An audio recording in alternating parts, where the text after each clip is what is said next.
Welcome to Behavioral Grooves, the podcast that explores stories, science, and secrets from the world's brightest thought leaders around the human experience. I'm Kurt Nelson. And I'm Tim Houlihan. We like to explore human behavior with our guests that will improve your relationships, your well-being, and your organization.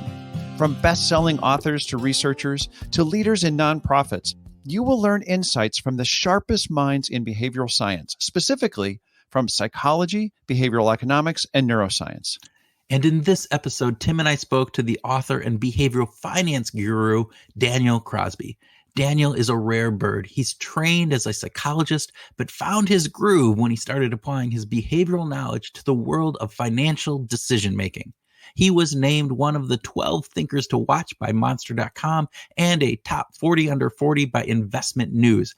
Not too shabby there, Mr. Houlihan. Not too shabby. Nope. So he is definitely making his mark on the financial as well as the behavioral science world.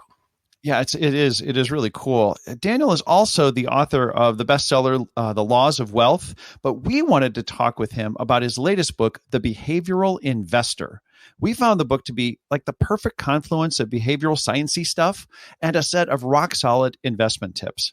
Daniel, in the book, examines the sociological, neurological, and psychological factors that influence our investment decisions and shares practical solutions for improving both returns and behaviors. We talked about stress and performance, happiness and wealth, and some of what Daniel calls meta biases. Ooh, you're going to have to wait towards the end of the conversation to hear about meta biases. Ooh, have to wait. Yeah, okay. It's a good teaser. And I just have to say that it's always a pleasure logging into a call and seeing a few very, very fine guitars hanging on the wall, which Daniel had behind him, which was just very cool. I don't know. I don't know if I would have noticed that you were jazzed about that. Would that be something that Tim would get excited about? Guitar? Oh my gosh, yes. It's just so rare. It was just really fun. It is not. This is the interesting piece, Tim. It is more common, and I don't know if it's just the guests that we have or what it is, but man, I would say a good 20% of the people that we talk to have guitars and the background of whatever they do. I think you just pick those musical guests that we have. I am, because that's what I love to talk about. So, all right. Well, there you go. Okay. Yeah. So with that, groovers, we'll ask you to sit back and relax with a hefty pint of behavioral finance and listen to our conversation with Daniel Crosby.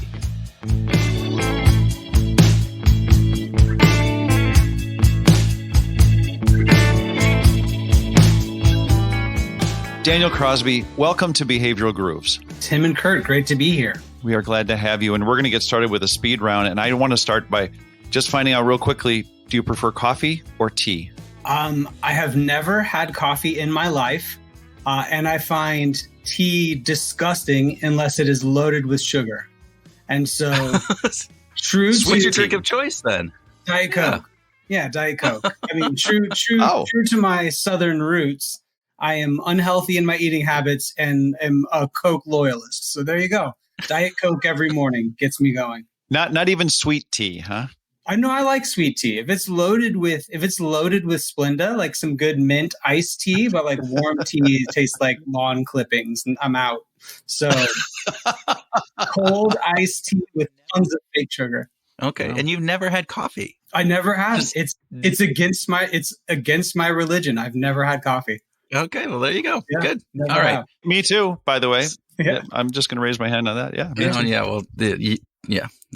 Tim, you're weird. Daniel, I don't think is. So I'm just wondering, that's a different thing. There's no such thing as a psychologist who's not weird. But yes, I digress. Okay. Mac and cheese ice cream, good idea or not? So, Van, you're responding to my tweet that said, every day we stray further from God's light or something like that. So that Van Leeuwen's ice cream, I'm maybe saying it wrong, but Van Leeuwen's ice cream is the best ice cream I've ever had. Like the brand. They have a honeycomb ice cream, free promotion here for Van Leeuwen's. Their honeycomb ice cream is the best ice cream I've ever had. And I worked at Baskin Robbins, gentlemen. I know ice cream. And all right. But that said, I wouldn't touch mac and cheese ice cream with a 10-foot pole. Okay. And I can agree with you 100% on that. There's just some things that should not be put into ice cream, and that would be one of them. Yes. Here is the last food question. Which has the better taco? Taco Shack in Fort Lauderdale or Puestos in San Diego? Well, I have never been to Fort Lauderdale, so I'm going to go with San Diego tacos are Austin. Austin's the only city that consistently gives San Diego a run for its taco money. So by default, I'm going to go with San Diego. San Diego and Austin are my two favorite places to get a taco, though. Terrific. Terrific. Well, awesome. There you go. Last question. Can you understand capital markets without understanding human behavior?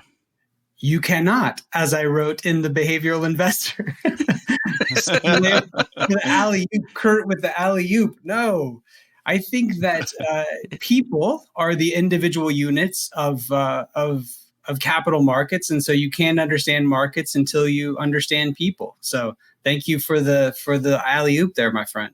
You know, that's what we try to do here. We try to give you the easy shots. So, you know, well, tell us a little bit more about that, because that is a really interesting concept, right? You think about behavioral markets, it's finance, it's different things. Why do I have to understand how humans act, right? That seems, you know, not necessarily 100% aligned, but yet in what you say in The Behavioral Investor and kind of the concept that you bring, I think is very, very on target. So can you help our listeners understand that a little bit better? Yeah. So in The Behavioral Investor, I waxed pretty philosophical early on in the book, which I'm sure turned off more than a few people, but I felt like it was sort of the appropriate way to start the book, because I think most people think of economics and finance as sort of an analytical, hard science, mathematically derived business.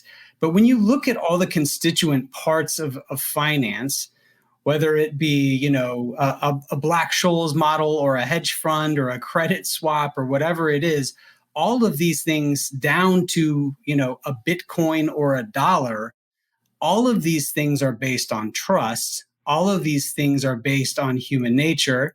They were all human manufactured, and they are all human destroyed. So they live and die with our best and worst impulses. They were made by humans. They're kept afloat by humans. They are rendered useful by the mutual agreement of humans. And so you can't really talk about these things in a coherent way without an understanding of human nature, both at the individual and the group level. So as a psychologist, I got more training in sort of the individual level. I'm a clinical psychologist by education. And I've had to spend more time on sort of the social psych piece of things, because individuals and groups act differently. So, yeah. How did you get interested in behavioral finance? So I was in my graduate program in psychology. I was getting my PhD in psychology. And as part of that, you have to meet with thousands of folks. I mean, you have to do thousands of hours of sort of face-to-face client work. And I didn't like it. I mean, I don't know how else to say it. I didn't like it, and it was burning, it was eating me up. Like that was the bigger thing, was that I was just taking work home with me. You would see a client on Friday, and you wouldn't know if they were going to be there on Monday, right? I was working with unrepentant sex offenders. I mean, you just you see people who are having the worst day of their life. Every single one of your clients is in immense pain. Part of your job in a very literal sense is to take that pain from them and to empathize deeply with that pain. And then some of the folks that were sort of court mandated for me to work with didn't want to be there, were very tough to deal with, had done atrocious things. And I was just like, my thought was, there's a piece of this that I love. I love connecting with people. I love thinking deeply about human behavior. I love studying the inner workings of the human mind. But I had to take a more expansive view. I think when you grow up, I mean, I was 23 when I started my PhD program. And so you have a very sort of one-dimensional view of what it is to be a psychologist. and it's to wear tweed and have people lie on a shade lounge and, tell you about their parents. And so I had to take a more expansive, a more expansive view of what it meant to be a psychologist. And luckily, my dad is a financial advisor. And my dad said, hey, there's a ton of psychology in the work that I do. And I was like, what are you talking about? Like, because at 23, I had it figured out. But I'm like, you pick mutual funds for people. And so, that sort of started a conversation with him that, long story short, introduced me. He didn't know to call it behavioral finance, but, he pointed me in the direction of what I would eventually discover to be behavioral finance. So the seeds were sort of planted in my discontent with clinical work, but my love more broadly of behavioral science. Yeah, I think it's really interesting. We had a conversation with Richard Thaler, not to throw names out, but we had a conversation with Richard Thaler who was talking about behavioral economics. And he said, our first naming nomenclature for that was behavioral finance, because that's where that work was being done at the beginning of behavioral economics. And I think it really is this aspect of applying these behavioral insights into the way that people interact and are influenced by how they work with money. And I think that's what you really highlight very well in the book, actually in multitudes of your books. So just wondering about that. Why should people care about behavioral finance, and what makes a difference in that part? Yeah, well, they should care about it for two reasons. Like, I'll start with the least important reason and work my way to the more important. The lesser of the two reasons is that it's critical for you to reach any of your financial goals. Like the best predictors of whether or not you are financially solvent, whether or not you're financially successful, are all behavioral. It's really sort of unsexy behavioral stuff that time and time and again is found to be profoundly more impactful, like 5 times more impactful in the literature than things like stock picking. So, I did some research yesterday, and it's like, if from 1972 to present, if you had invested $10,000 in value stocks, it became about $2 million. If you had bought and held it, right? If you had invested $10,000, if you had invested $10,000 in growth stocks, it was like $1.8 million. If you had bought gold, which is usually a very crummy investment, right? So if you had bought gold, it was nearly $400,000. And the average investor over that time had gotten like $240,000, right? Had turned their 10 into 240, where by doing nothing, they could have turned it into 2 million or 1.8 million, right? So we spend all this time arguing about, should I buy gold? Should I buy American stocks? Should I buy foreign stocks? Should I buy 60-40, 70-30, 80-20? We sort of argue around the periphery of this sort of financial minutia, which is sort of sexy but unimportant, when the investment problem has been solved. Like, it truly doesn't matter. Like, some things are going to be better than others, but there's no way to know, sort of a priori which will be better, which one will be better than the next.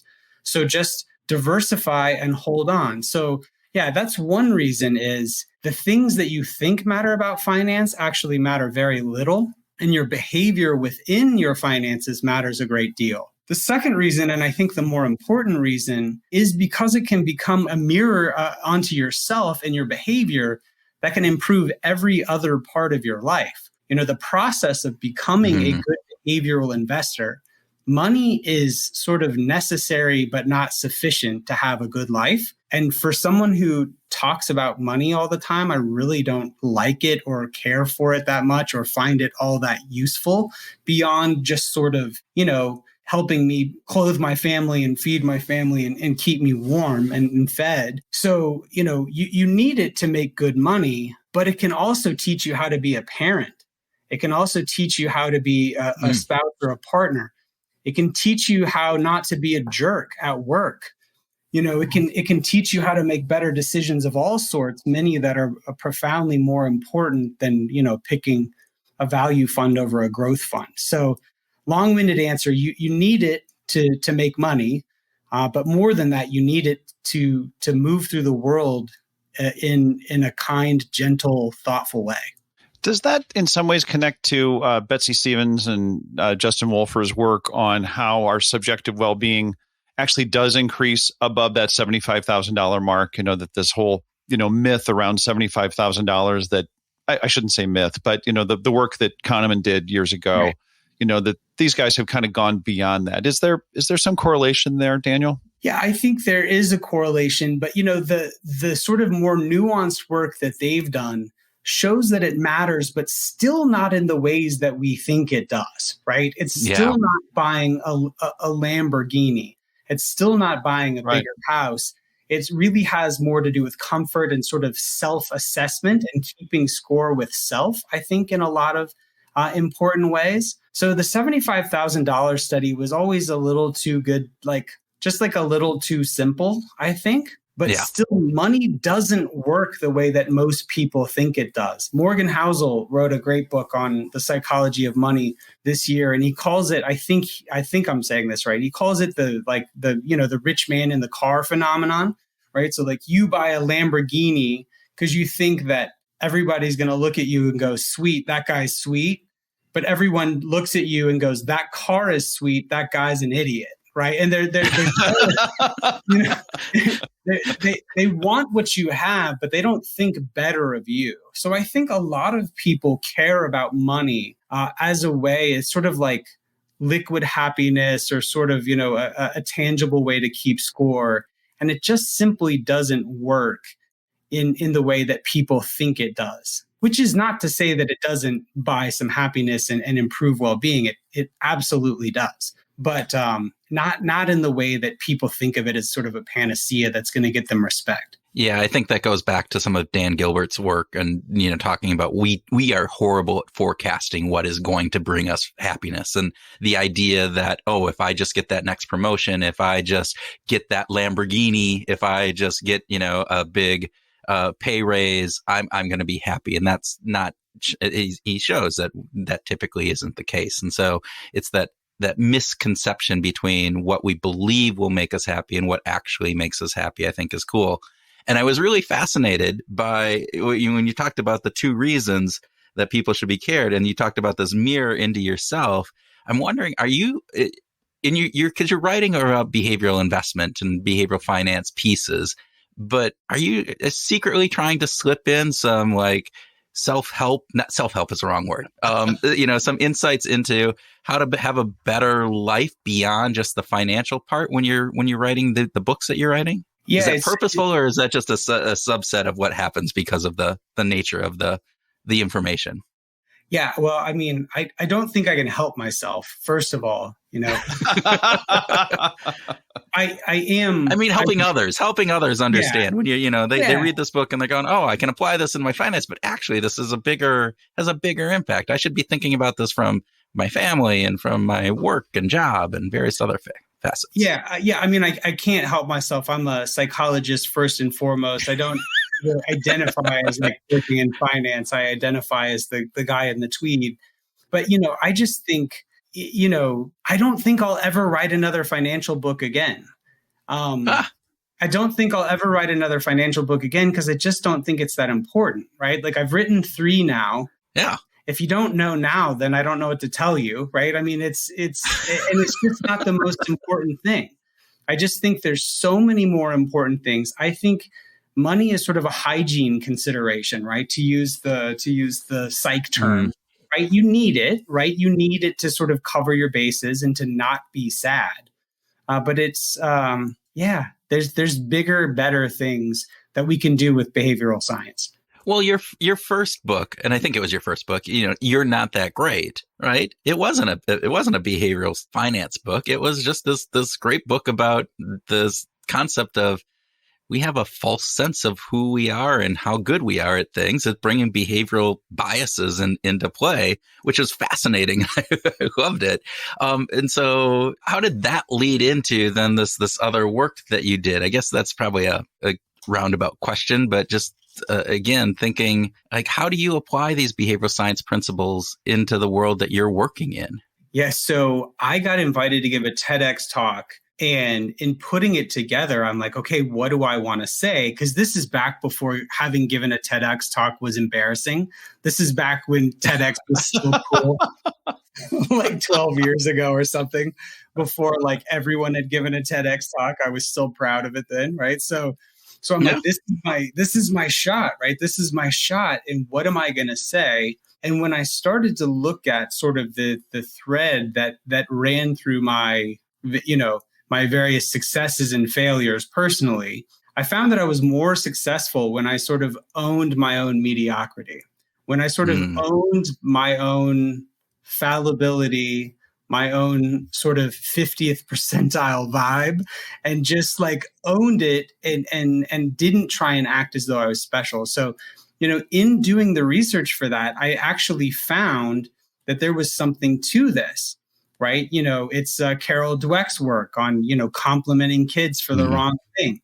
I'm absolutely of that gold star generation. I was the generation where we got gold stars for everything and everyone was gifted and, everyone was special. And they were trying to sort of bolster our spirits.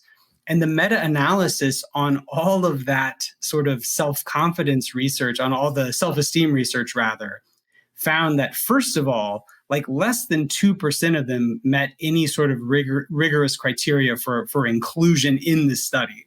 Like there was just a ton of junk science. And then even among the ones that were included, it was predictive of nothing. Like it wasn't predictive of, crime, marital satisfaction, reoffense, academic achievement. It was predictive of nothing. And they effectively found that we have great BS meters, right? Like we know when we're being lied to, we know when we're being patronized and given a gold star, even though we kind of slacked off.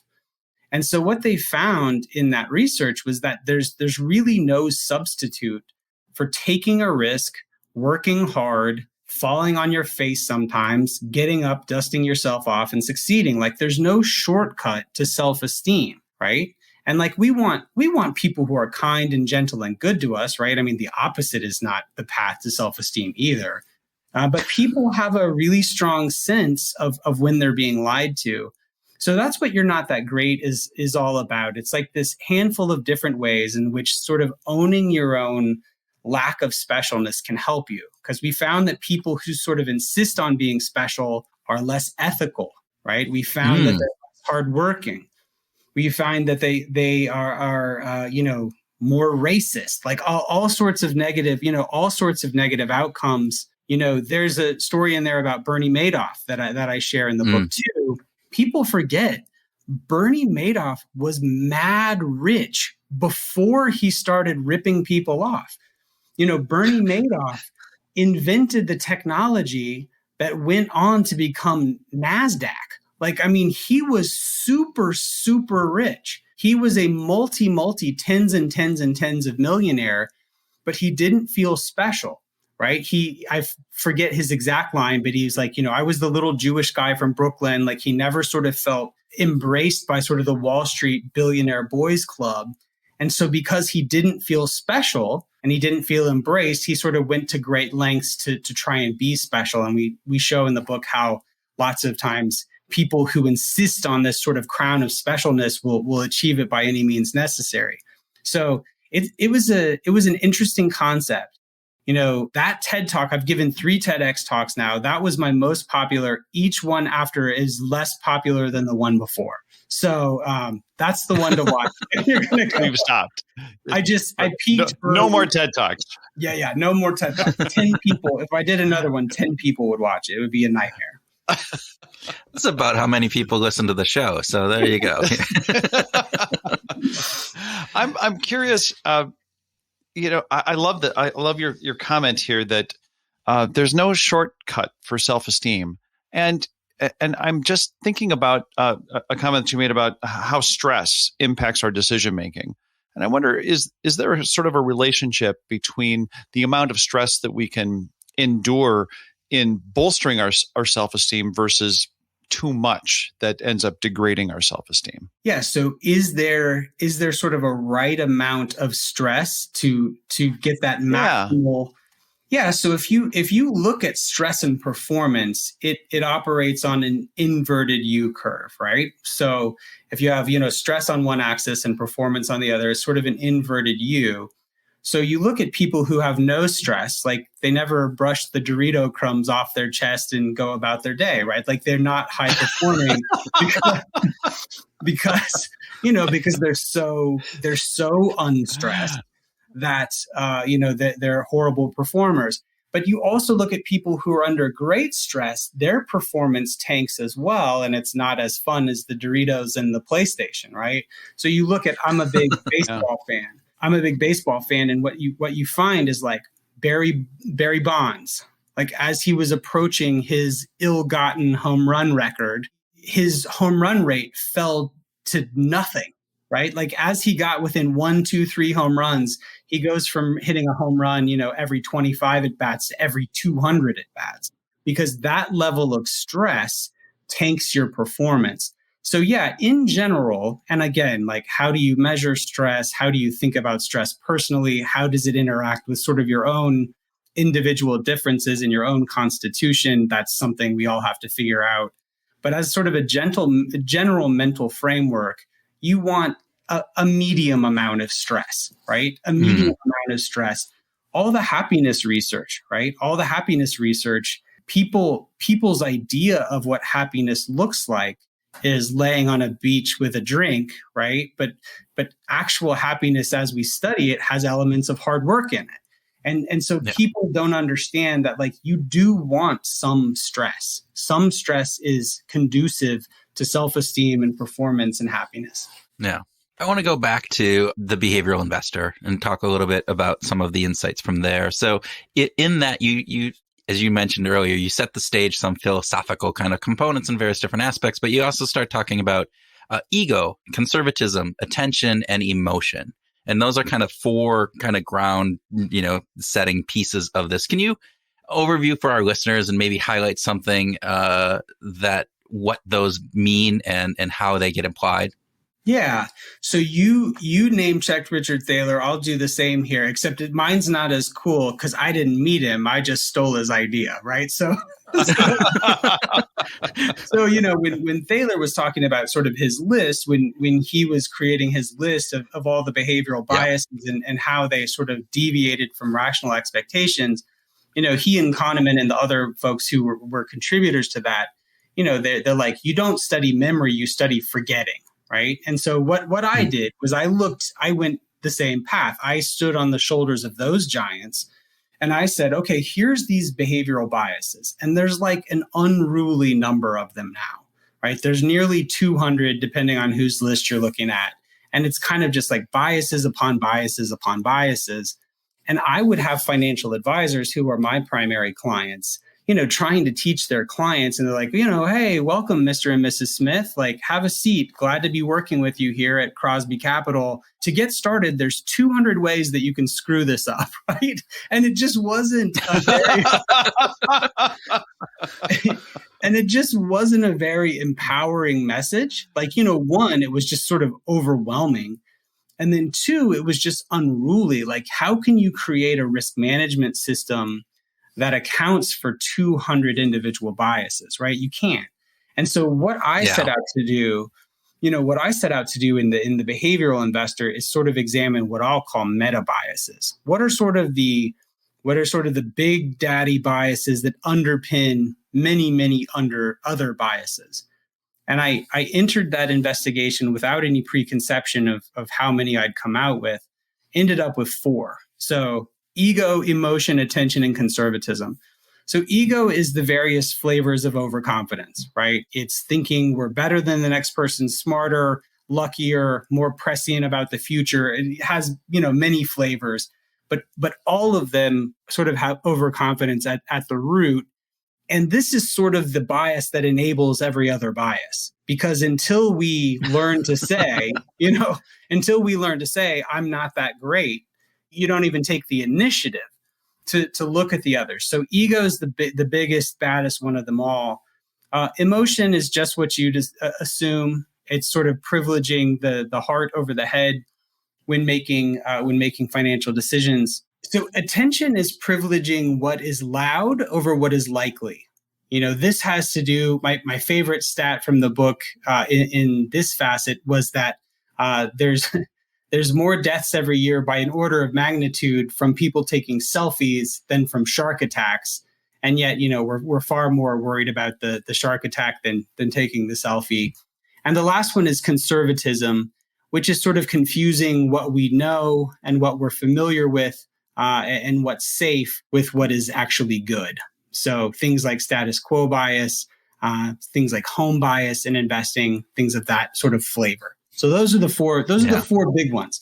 I think if you can get those right with your money, you'll go a long way. So going back to, you talked about attention and just trying to pull some, current things. So is that the over kind of emphasis today and maybe like Bitcoin and NFTs? Is that part of that aspect? Would you lump that in together with that, or is that part of a bigger aspect of it? No, it absolutely is. And it's, the thing about attention, there's all sort of these sub biases, right? So something like mere exposure effect, people equate what they've heard of with what's good and what's safe, right? So like, how much did we hear about Dogecoin and AMC and GameStop and all this? And I looked at Dogecoin this morning because someone was crying in their beer about how they'd done. And it's like, oh my God, it's down 80%. Because of course it is. It's nonsense. So but people don't know that, right? Like people just know, oh, I'm hearing about this on the news, right? It's got my attention. So it's loud. So it must be good. Like I've heard of it. And it's the same reason that Coca-Cola advertises, right? I mean, Coca-Cola doesn't really need to advertise. Like babies can pick out the Coke, the Coke logo, but just keep, staying in front of us, right? Staying sort of in our constant periphery makes us think that it's good, that it's worthwhile, that it's worth having. And in the case of Diet Coke, that is all true. we're the Coke Zero folks. So both Tim and I drink Coke Zero. So yeah, which I understand is going to change. Do I have that right? I've read that Coca-Cola wants to change the recipe on Coke Zero. Didn't we do this in 1984 with the real Coke or whatever that was? New Coke. If only there were some precedent for changing the formula and having rioting in the streets, right? Yeah. I mean, if only. If only. Oh my gosh. That's conservatism. Right. Let's have a learning moment. That's conservatism, right?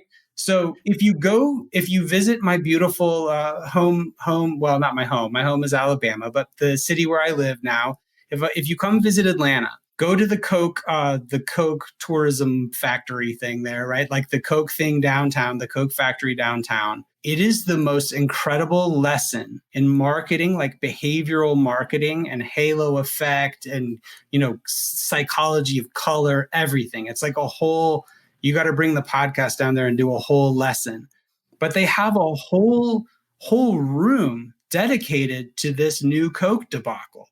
And what's wild is people preferred new Coke to Coke Classic 3-1 in blind taste tests. So there is a better version of Coke out there that we can't have because we can't have nice things as a human race because we're so wed, right?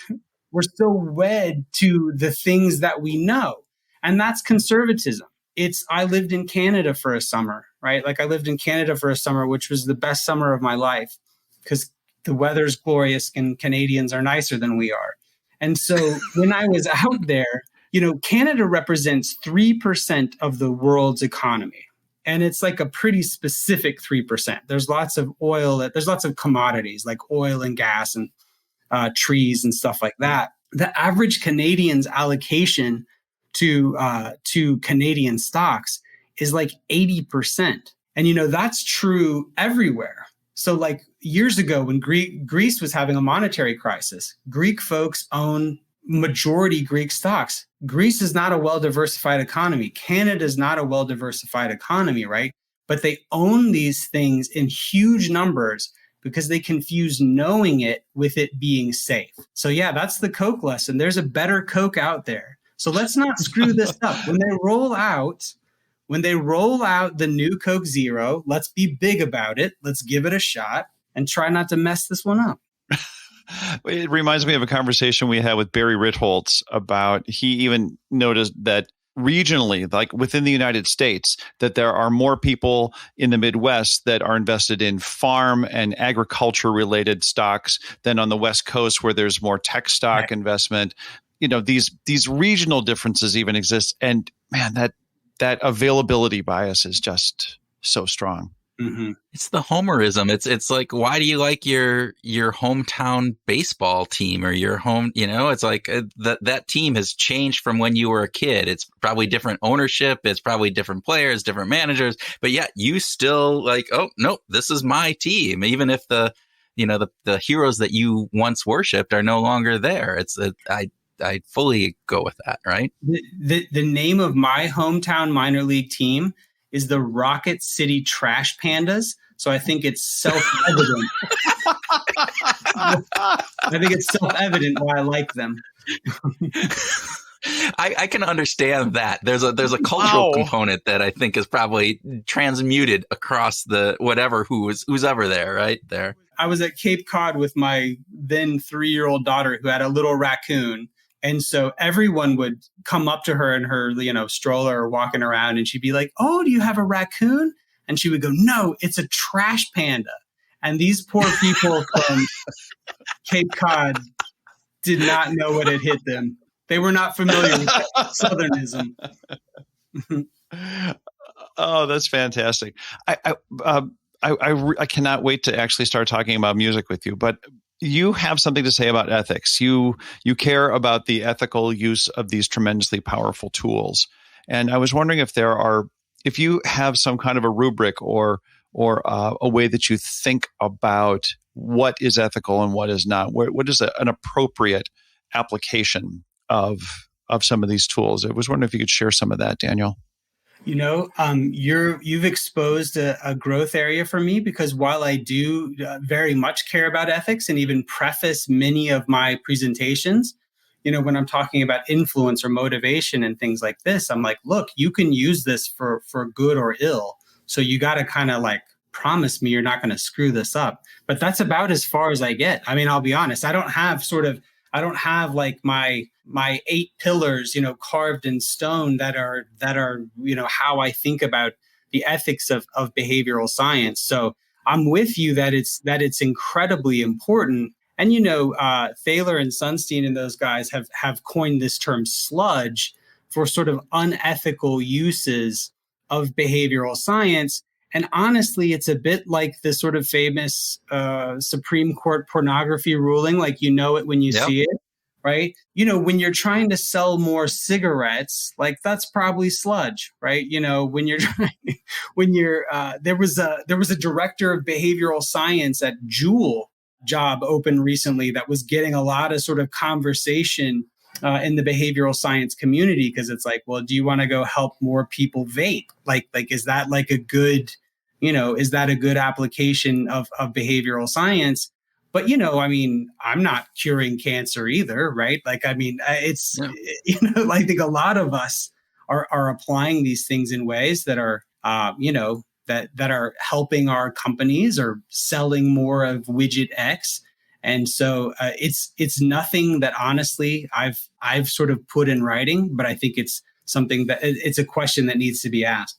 And it's interesting in my perspective, because there's definitely that pornography piece, but then there's also this like, where does the line get drawn? And I go back to I think it was the New Yorker article on Uber and how they were applying behavioral science in with the app that their drivers used, and that said they set a daily target, and then they have how many more rides do you need to hit that daily target, and the accept button was big and green, obviously, versus the decline button was grayed out, and all of these facets that I'm going, all right, that they still to the nudge components, they still had choice, they still had there, and they're actually trying to apply to the goal that they've set for themselves.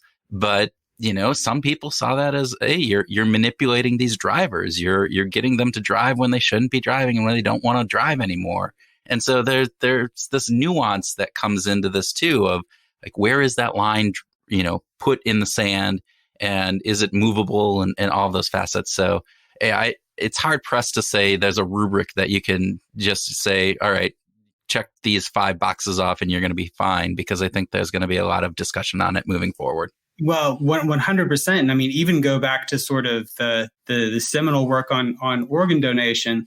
So the default checkbox for organ donation, like, do you think all those people who defaulted into donating their organs would have, like, in a true 50-50 scenario? Like, I don't know that they would, right? So does the ends justify the means? Does the fact that we get lots of organs for folks who are in need justify the means by which we, got them? That's even in a case that seems righteous, like, I think there's conversation to be had there, a plenty. And yeah. Mr. Music, I know you want to talk music. So yes, I do. I want to know what a tweety psychologist with a 59 gold top behind them is listening to these days. What's on your playlist? So right now, we're spinning a lot of Phoebe Bridgers at the Crosby household. Are we familiar with Phoebe Bridgers? Love her, yes. Just incredible. Like, yeah, it's like Elliott Smith reincarnated. If you love Elliott Smith, Phoebe Bridgers is just killer. Just like sort of haunting acoustic music. Radiohead is my favorite band. I actually met my wife over a shared affinity for Radiohead. So I love Radiohead and, owe them a great debt of gratitude. Let's see. love. I'm sort of frozen in amber, right, in my college years. So I love the Arcade Fire. I love Radiohead. I love Father John Misty. I love Vampire Weekend and Phoebe Bridgers. I think those are the things. And then at the gym, Run the Jewels, Atlanta Zone. Well, 50% Atlanta Zone, Run the Jewels. It's fascinating. We Trevor Falk, who we were interviewing earlier about the rudeness thing that we talked prior to the show, also has done work on music and at work. And there's some background research again that most of the music that we listen to, that we tend to put in our playlists and different things, are from those very formative years that we get anchored in on those. And actually, there was some other work by Seth. Seth Stevens-Davidowitz took some of Elizabeth Kim's work from Spotify, and they looked at who, they gave and they teed up 4,000 songs from every age group. What were the most powerful or the most listened to songs from women at 30, 31, 32, 33, men, et cetera, all these different years? Found out that, what was it? Women were mostly 13-year-old, like they were listening to songs when they were 13 years old when that song came out, and it was men were 14 years old when the song came out. So, we fall back into those patterns of a bit of a late bloomer there, Daniel. That's true in many respects. But for me, grad school was when I had the most time to spend on Pitchfork. Right. That's when I could go to Pitchfork and really explore music and avoid writing my dissertation. So getting really sort of digging deep in the crate, so to speak, for music was something I did in grad school in a way that I had never done it before. And so all that grad school music really stuck. And it was just a good time in my life. It was a good time in my life. And I think you want to sort of harken back to that. But before I had a mortgage time, so. Do you write with a couple of guitars on your wall? Do you write music? Compose songs? They look pretty. No, during the pandemic. So I started playing guitar when I was 16. I was in a punk band called Society's Hemorrhoid. Ooh. And Hemorrhoid. Ooh. Yeah, we nice. thought we were very cool. I had like blue hair, and we spelled hemorrhoid phonetically because we thought that was more punk. Like, we knew how to spell it, but we spelled it phonetically because we thought that was cooler. So I've played guitar for a very long time, but I've been sort of slack in my practice. During the last year and a half, I really got down to it again in a very systematic way. And I started to, compose is maybe too grandiose a word, but I've started to like play little loops and little ditties and practice every day. So I'm working towards greater creativity in that area. And, it's like anything, you got to learn the building blocks. You got to learn the scales and the building blocks first. And then you can riff and become creative and improvise. So I'm trying to firm up my foundation a little bit because as you might suppose, Society's Hemorrhoid was not the classical music training that it might have been otherwise. It didn't get you into your pentatonic scales, huh? No, it didn't go from Society's Hemorrhoid to Juilliard, as it turns out. So, yeah. And do you ever listen to music while you're working? Never. I can't. I can't listen to music while I'm working. It's too distracting to me for whatever reason. I listen to music when I'm cooking. I cook a lot. I listen to music certainly when I work out. I'm powerless if I don't have music when I work out or even when I walk. But yeah, I can't do it while I'm working. I'm not that good. I need every last brain cell to focus on the work. It's interesting. We ask that question to pretty much every guest we have, and it's about a 50-50 split. I think we need to go back and actually look at that. But it's pretty fascinating because there are some people who definitely are like you. You and Tim are both the same way. Can't listen to music. I, on the other hand, can listen to music and sometimes actually prefer to listen to music when I'm working because it helps, I think, for me on some focus and different aspects. But yeah, it's interesting how people work and what is distracting to them versus what is kind of calming and focusing and allowing them to get into their information better. So when I was in grad school and writing my dissertation, I did most of it in the mall food court because I wanted at like off times though. So I'd go at like 2:30. And I'd go at like 2:30, get a drink, sit there for 2 or 3 hours and work on stuff. And it was just like a low roar, right? Just like enough distraction to be pleasant, not so much that it's sort of the sights and smells are drowning it out. But music is too much for me. Like music's too structured, it's too loud, it's too whatever. I need sort of a dull roar in the background. Yeah. And too damn distracting for me. Yeah. It's like any kind of melody, even just a melody is just too much. Like it's like, oh man, I gotta hear that. Where's that going? What kind of chord structure is it over? Tim, the thing about guys like us is we're very deep, right? We're very deep. We're so into the music. We're thinking so deeply about it. We could never concentrate on two things. We're too perfectionistic. You guys are both married. You don't have to play the game anymore about being that musician to go and get, a girl. You guys are set. You don't have to put the show on anymore, all right? So, Daniel, thank you. This has been super informative, lots of fun for us. And so thank you very much for joining us here on Behavioral Grooves. It was my pleasure. Thank you both.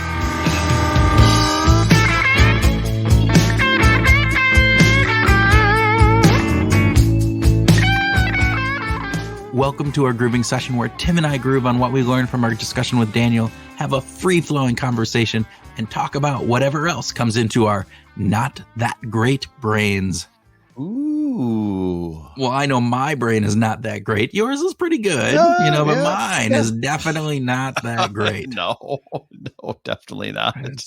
But thank you for agreeing with me. No, me. It's me. No, I'm agreeing. No, yes, you're right, Kurt. Your brain is not that great. I'm there being you go. Self-deprecating. It's not about you. It's about me. It's not. It's always about me, Tim. Right? We just talked about our conversation on Spotlight. spotlight effect with Vanessa Bonds. And so it always comes back to us thinking it's about us, right? There we go. Exactly. Which is another great episode. So people, if you haven't listened to that one, please make sure you go and listen to that one. Because Vanessa's amazing. Yep. Yes, but we want to bring you a light grooving session today. Ooh. It's like a light version that brings you all the flavors of our normal grooving session, but with fewer calories. A bit like Coke Zero, my friend. A bit like Coke Zero, Tim. Near and dear to both of our hearts. And near to dear to Daniel's heart because he lives in Atlanta. Yeah. So, and he is actually a Coke fan, which was kind of cool to find out. But he cleverly used the lesson of Coke Zero to warn us that, you know what? We might hold an implicit conservatism bias. I thought that was pretty, like, if Coke rolls out a new Coke Zero again, oh my God, can you just please just stop for a while? We're going to cling very dearly to this original version. There's going to be some serious loss aversion. And I guess I wonder, will we even give it a chance? Well, you and I actually conducted a side-by-side taste experiment with Coke Zero and the new and improved Coke Zero when we were just down at a work session that we were doing with some consulting clients of ours. We were facilitating a session, and they had a can of the old Coke Zero and a can of the new Coke Zero. And what did we find? I like the new one better. Yeah, I do. Yeah, it's a little sweeter. It is a little sweeter. There you go. Yeah, a little less bite to it as well. Yeah, I kind of like the bite though. Do you like the bite? I don't miss it. I'm just saying that. Mm-hmm. I'm going to go on the record and say I don't miss it. Okay. In part because I don't have a damn choice, right? It's done. So it's gone. So Daniel's work in behavioral finance really led him to research these biases in great detail. And he's whittled down the 200 plus behavioral biases out there to the 4 big daddy ones, as he calls them. Big daddy. Oh, is that not? I thought you were supposed to say big daddy with that big daddy voice. I should have. But it's really important when we talk about ego, emotion, attention, and conservatism. It seems like these are a really, really powerful combination of or summary of all the big ones that we should focus on the most. And what he found was that at the core of each of these biases was one trait: overconfidence. And Daniel Kahneman even referred to overconfidence as the most significant of the biases. So there we go. To overcome this, Daniel Crosby, that is, not Danny Kahneman, who we go with a first name basis with, right? No. Daniel encourages us to eat a slice of humble pie, embrace our mediocrity, own the 50th percentile vibe, until we're able to say, as he has titled his book, "You're Not That Great." You won't even take the initiative to look at what other biases are coloring our own judgment. Yeah. And then, once we're sitting comfortably in our mediocrity, by the way, which could be a great groove. Just going to say that. Sitting in our mediocrity. I like that. It could be a song. It could be. We can really, you should write that one, by the way, but we could really know. I have a lot of experience with that. That's what you're going. I get it. Yeah. I can write from my own life right there. No, but we could really notice what's grabbing our attention from that point, right? Do we hold a conservativist bias towards what is already familiar? Like, do we favor what's right there at the doorstep simply because it's right there on the doorstep? I think Ben Parr even mentioned this in episode 237, that attention is the modern economy, period. And as Daniel has shown, that we overinvest in what is familiar to us and what grabs our immediate attention, just as Ben Parr talked about, right? Just because something is familiar doesn't mean that it's safe or it's good, right? Having the self-esteem and belief to venture into something new isn't easy either. But giving a gold star to everyone who completes the race, well, not really motivating. There is no shortcut for self-esteem. And Daniel reminds us that there is no substitute for getting out there, taking a risk, working hard, falling on your face, sometimes falling on your face multiple times, and sometimes getting up and dusting yourself off just in order to make sure that you can succeed. I want to just give some kudos to Mary Califf, our research and production associate, because she found this quote from President Eisenhower that's really, I think, really apropos, that he said, It is not the critic who counts, not the man who points out how the strong man stumbles, or where the doer of deeds could have done them better. The credit belongs to the man who is actually in the arena, whose face is marred by dust and sweat and blood, who strives valiantly, who errs, who comes short again and again, because there is no effort without error and shortcoming. And I just love that, because it's about, you got to be in the game. You know, the only true and credible criticism comes from those people who are actually doing it, right? You can't be a spectator and expect to really have anything to say. Just get in there and just do it. And the good news is that a bit of stress in our lives can actually make us perform better. So we are more productive under the right kind of stresses. Lying on a beach with a margarita, or maybe a Coke Zero in your case, right? Oh, there you go. Yeah, you get it. Very much so. Yeah. I brought that back all the way back. Nice tie-in. That was very nice. All right. See, so like laying on the beach with a margarita or Coke Zero in your place may sound like your idea of happiness, but research shows that some stress is conducive to happiness and to self-esteem. So we need to stress ourselves a little bit. We need to have that in order to actually perform at our top and most effectiveness. So Groovers, go out this week and build your self-esteem. You know, work hard. Work hard knowing that you're going to make some mistakes, but do it with the confidence that you can just dust yourself off and keep going. Don't get too confident, of course. I guess there's that risk. Yeah. You know, not a problem with us, Tim. Not a problem with us. Exactly. It's okay to be comfortable with a little bit of mediocrity. Again, something that we're good at. We are really good with our mediocrity. Sorry, we fit perfectly within Daniel's. I'm sorry. Did I just interrupt your groove? No, yeah. I'm sorry. You were in a groove. See, I was making it. Anyway, keep going. Sorry. Go. You're putting stress on it, which is making me better. So I think it's important that listeners just remember that it's okay to not be great, right? That not everything has to be great. And your colleagues will find you more approachable with like things like the pratfall effect. You'll be easier to relate to. You'll be more empathetic. And by the way, they might even notice that you've gone out and found your groove. And listeners, please go out and find your groove this week.